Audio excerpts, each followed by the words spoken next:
আমি যতদিন ইবাদত করি নাই কেমন জানি একটু ভালো ছিলাম, এখন আমি নামাজ পড়ার চেষ্টা করি, আমার এই বিপদ, আমার ওই বিপদ, আমি ধৈর্য ধারণ চেষ্টা করি, আমার এই সমস্যা, আমার ওই সমস্যা।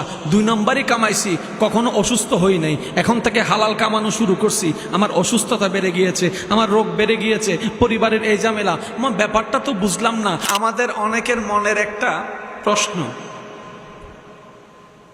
আমি নামাজ পড়ি, আমার কেন এত দুঃখ? যতদিন নামাজ পড়ি নাই জুতা হারাই নাই। যেদিন বালা হওয়ার জন্য নামাজ পড়তে গেছি সবার জুতা আছে, দেখছো বলে ফেলছে,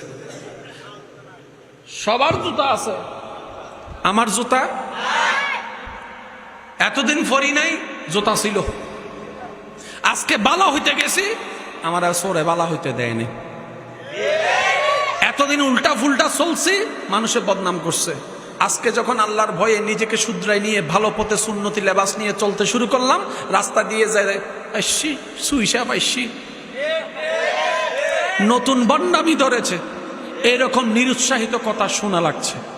আমি যতদিন ইবাদত করি নাই কেমন জানি একটু ভালো ছিলাম, এখন আমি নামাজ পড়ার চেষ্টা করি, আমার এই বিপদ, আমার ওই বিপদ, আমি ধৈর্য ধারণ চেষ্টা করি, আমার এই সমস্যা, আমার ওই সমস্যা। 2 নম্বরই কামাইছি, কখনো অসুস্থ হই নাই, এখন থেকে হালাল কামানো শুরু করছি, আমার অসুস্থতা বেড়ে গিয়েছে, আমার রোগ বেড়ে গিয়েছে, পরিবারের এই ঝামেলা। আমার ব্যাপারটা তো বুঝলাম না, ব্যাপারটা তো বুঝলাম না।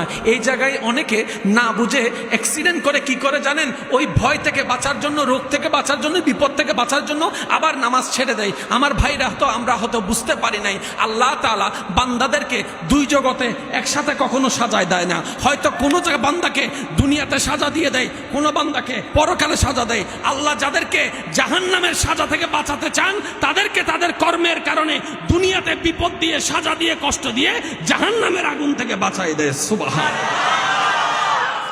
এবার বলেন, দুনিয়ার আগুনের তাপমাত্রা যদি 100 গুণ হয়, জাহান্নামের তাপমাত্রা, আগুনের তাপমাত্রা, আমার ভাই বলেছেন 500 গুণ। মনে করেন দুনিয়ারটা 100 গুণ, জাহান্নামেরটা 500 গুণ।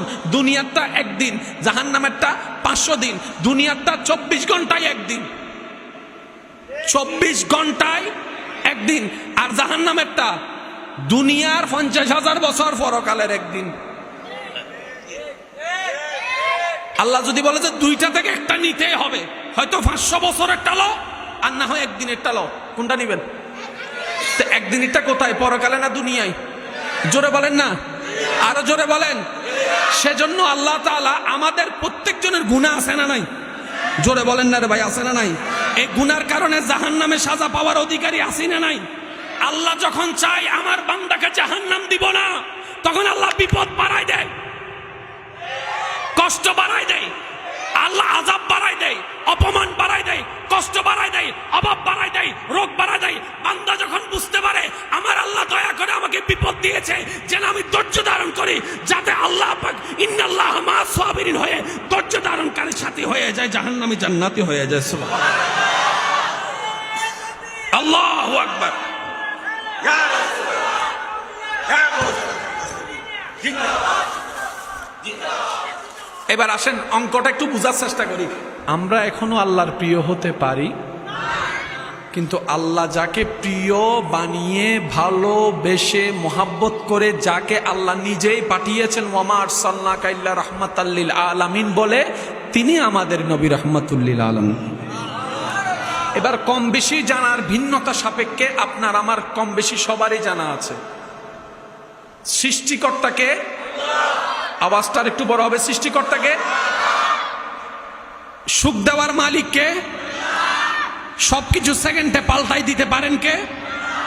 সেই আল্লাহর হাবিব আমাদের নবী রাহমাতুল লিল আলামিন। কিন্তু একটু ভেবে দেখেন তো, নবী দুনিয়াতে আসার আগে আল্লাহ তাআলা নবীজির আব্বাজানকে দুনিয়ার থেকে নিয়ে গেছেন।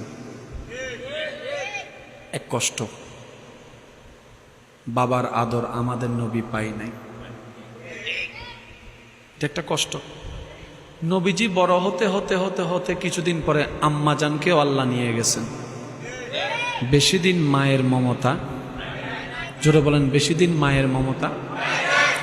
দাদা ছিল অভিভাবক, কিছুদিন পরে সে দাদাকেও দুনিয়ার থেকে চলে যায়। দাদার আদর কে কষ্ট পাচ্ছে?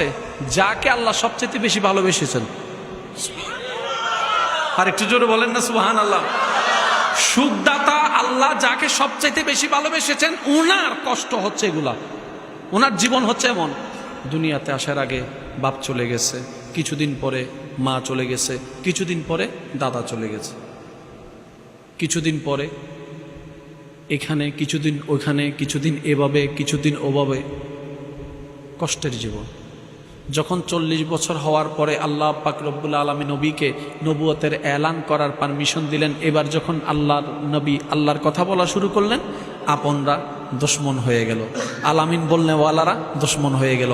এদিকে ও পাথর মারে, ওদিকে ও ঘরের দরজা বন্ধ করে, এদিকে একজনের দোকান ভাঙ্গা দেয়, ও ওদিকে একজন ঘর ভাঙ্গা দেয়। এই অত্যাচার, সেই অত্যাচার, এই অত্যাচার, সেই অত্যাচার। তায়েফের কথা তো আপনাদের সবারই জানা আছে। ছোট্ট ছোট্ট বাচ্চারা পর্যন্ত পাথর মেরেছে আমাদের নবীকে, রক্তাক্ত হয়েছে। তো নবী এত কষ্ট পাচ্ছে কেন? আল্লাহ না নবীকে ভালোবাসে? ইমানদার ভাইয়ের একটু গভীর মনোযোগ। আল্লাহ তো নবীকে ভালোবাসে, আল্লাহ তো নবীর জন্যই তো জান্নাত বানিয়েছেন, আল্লাহ তো নবীর জন্য তো জান্নাত সাজিয়েছেন, আল্লাহ তো নবীকে ইমামুল আম্বিয়া বানিয়েছেন, আল্লাহ তো আমাদের নবীকে ইমামুল আম্বিয়া বানিয়েছেন, আল্লাহ তো আমাদের নবীকে সমস্ত নবীদের সর্দার বানিয়েছেন, আল্লাহ তো আমাদের নবীকে ওমা আরসালনাকা ইল্লা রাহমাতাল লিল আলামিন বানিয়েছেন। সুবহানাল্লাহ। আল্লাহ তো আমাদের নবীকে আদমের নবী বানিয়েছেন, মূসার নবী বানিয়েছেন, ঈসার নবী বানিয়েছেন, দাউদের নবী বানিয়েছেন, ইউসুফের নবী বানিয়েছেন, ইসহাকের নবী বানিয়েছেন, ইউসুফের নবী বানিয়েছেন, ইব্রাহিমের নবী বানিয়েছেন, ইসমাইলের নবী বানিয়েছেন, আদমের নবী বানিয়েছেন। আল্লাহ তো আমাদের নবীকে সুবহানাল্লাহ জি আসরা বিআবদিহি লাইলাম মিনাল মসজিদিল হারাম ইলাল মসজিদিল আকসা সুম্মা দানা ফাতাদাল্লাহ। আল্লাহ তো আমাদের নবীকে আসমান ভ্রমণ করেছেন, সপ্তম আসমান ভ্রমণ করেছেন, সিদরাতুল মুনতাহা নিয়ে গিয়েছেন, লা মাকানে নিয়ে গেছেন, আত্তাহিয়াতু লিল্লাহি ওয়াস সালাওয়াতু ওয়াত তাইয়্যিবাতু বাক্য আলাপ করেছেন। আল্লাহ তো আমাদের নবীকে শ্রেষ্ঠ কিতাব কোরআন দান করেছেন। আল্লাহ তো আমাদের নবীকে সবচাইতে বেশি মর্যাদা দিয়েছেন। সেই নবীর জীবনে এত কষ্ট কেন? কেন কষ্ট? কেন কষ্ট? আল্লাহ পাক বলে, আমি যাকে ভালোবাসি তাকে কষ্ট দিয়েও বেশি। আর একটু জোরে বলা যাবে সুবহানাল্লাহ। আমি আল্লাহ যাকে ভালোবাসি বেশি তাকে কষ্ট দিয়েও বেশি। এবার দেখেন আদম নবীর জীবনে চোখের পানি আছে, শুনি নাই? আদম নবীর জীবনে চোখের পানি আছে, মূসা নবীর জীবনে কষ্ট আছে, ঈসা আলাইহিস সালামের জীবনে বদনাম আছে, মরিয়ম আলাইহিস সালামের জীবনে বদনাম আছে, ইব্রাহিম নবীর জীবনে আগুন আছে। আর একটু জোরে বলেন না আছে? ইউনূস আলাইহিস সালামের জীবনের মধ্যে মাছের পেটে থাকা আছে, আইয়ুব আলাইহিস সালামের জীবনের মধ্যে অশান্তি আছে, ইয়াকুব আলাইহিস সালামের জীবনের মধ্যে দুর্ভোগ আছে, ইউসুফ আলাইহিস সালামের জীবনের মধ্যে দুর্ভিক্ষ আছে। যারাই আল্লাহর প্রিয় তারাই কোনো না কোনো দুঃখ কষ্টের মধ্যে জীবন কাটাইছে। আল্লাহ মামলা তো বুঝলাম না। গভীর মনোযোগ। আশা করি এখানে আমাদের অনেক প্রশ্নের উত্তর থেকে যেতে পারে। আল্লাহ মামলা তো বুঝলাম না। আমরা যারে ভালোবাসি তারে আগলাই রাখি, আমরা যারে ভালোবাসি তাকে কষ্ট পেতে দিই না, আমরা যাকে ভালোবাসি তাকে কাঁটার আঘাতও দিতে দিই না। আল্লাহ তুমি ভালোবাসো, যারা এত কষ্ট দিচ্ছ কেন?